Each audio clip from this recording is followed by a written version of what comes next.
बिस्मिल्लाहिर्रहमानिर्रहीम वस्सलातु वस्सलामु अला सय्यिदिल अंबिया वल मुरसलीन। सो बहुत ही इंपॉर्टेंट न्यूज़ जी फॉर एमडी कैट रिकंडक्ट के हवाले से मैं आप लोगों को अभी दूंगा। सो ब्रेकिंग न्यूज़ है, all the basic things to know. आप लोग मेरे साथ टिल एंड अटैच रहिए ताकि आप लोगों को जो रिकंडक्ट के हवाले से इंपॉर्टेंट इंफॉर्मेशन हैं, जो कि लेटेस्ट और अपडेटेड इंफॉर्मेशन है, वो मैं आपको देने जा रहा हूँ इस वीडियो के अंदर। और इसके अलावा अगर आप मेरा व्हाट्सएप ग्रुप ज्वाइन करना चाहते हैं for the preparation of MD CAT as well as for the preparation of other exams, तो आप लोग फ्री ऑफ कॉस्ट मेरा व्हाट्सएप ग्रुप ज्वाइन कर सकते हैं, separate for male and female. तो आप मेरा व्हाट्सएप नंबर नोट कर लें, +923466139239, जहां पर आप मेरे चैनल को सब्सक्राइब करके अपने नाम और अपने शहर के नाम के साथ स्क्रीनशॉट सेंड करेंगे और आपको मैं फ्री ऑफ कॉस्ट अपने व्हाट्सएप ग्रुप में ज्वाइन कर लूंगा। इसके अलावा फेसबुक के ऊपर भी मुझे ज्वाइन कर सकते हैं, मुझे लाइक कर सकते हैं और वहां पर भी आपको लेटेस्ट इन्फॉर्मेशन मिल सकती हैं related to MD CAT specially. तो हम चलते हैं इस ब्रेकिंग न्यूज की तरफ। सो ब्रेकिंग न्यूज क्या है? The appeal in the Supreme Court against the decision of Peshawar High court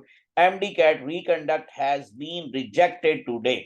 तो आज जो 17 नवंबर को जो डिसीजन होना था वो डिसीजन हो गया और उसमें जो सुप्रीम कोर्ट है उसने हाई कोर्ट पेशावर का जो फैसला था वही बरकरार रखा है और जो उसके अगेंस्ट रिकंडक्ट के अगेंस्ट एप्लीकेशन या अपील दायर की गई थी वो रिजेक्ट कर दी गई है। So 3 member bench hear the case and reject the appeal. So MDCAT will be reconduct according to the KMU and DUHS, यानी कि ये जो अथॉरिटीज हैं, यानी ये जो पार्टीज हैं या जो अब जो टीम जो इसकी जो लीगल टीम है जी, वो अब इसको कंडक्ट करेगी। तो मैं आपको उसका दोबारा से जो शेड्यूल है वो भी आपके साथ अभी शेयर करता हूँ। लेकिन उसके अलावा अगेन एक छोटी सी और इंफॉर्मेशन कि ये जो पिशावर हाई कोर्ट ने डिक्लेयर किया था provincial governments authority to reconduct the MD CAT test on the basis of transcript, तो वही बरकरार रहेगा। और 3 member बेंच को हेड कर रहे थे जस्टिस या अफरीदी, जिन्होंने ये केस सुना और उसके बाद फिर उन्होंने वो अपील जो थी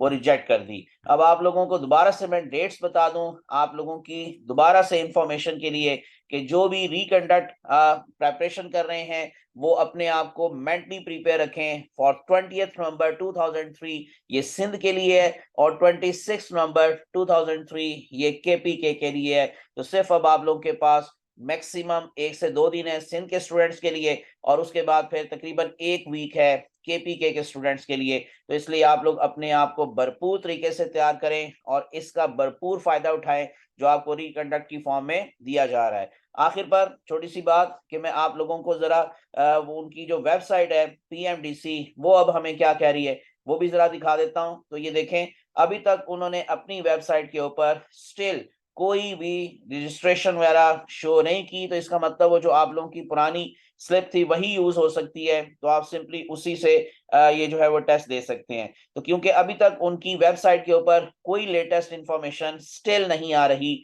तो इसी वजह से स्टूडेंट्स को कंफ्यूज नहीं होना चाहिए। एनीवेज, तो आप लोगों को मालूम है कि अब जैसे मैंने बता दिया कि सुप्रीम कोर्ट का फैसला आ चुका है, तो इसलिए आप लोगों का रिकंडक्ट होगा एमडी कैट। इसलिए आप अपनी प्रिपरेशन भरपूर तरीके से जारी रखें और इस वेबसाइट को भी आप लोग वक्तन फवक्तन चेक करते रहें ताकि अगर इन केस कोई यहाँ पर लेटेस्ट इंफॉर्मेशन आती है तो वो भी आप लोगों को पता चल जाए और आप मेरे साथ भी इन टच रह सकते हैं। इंशाल्लाह कोई भी लेटेस्ट अपडेट होगी या इंफॉर्मेशन होगी तो मैं आपके साथ जरूर शेयर करूंगा।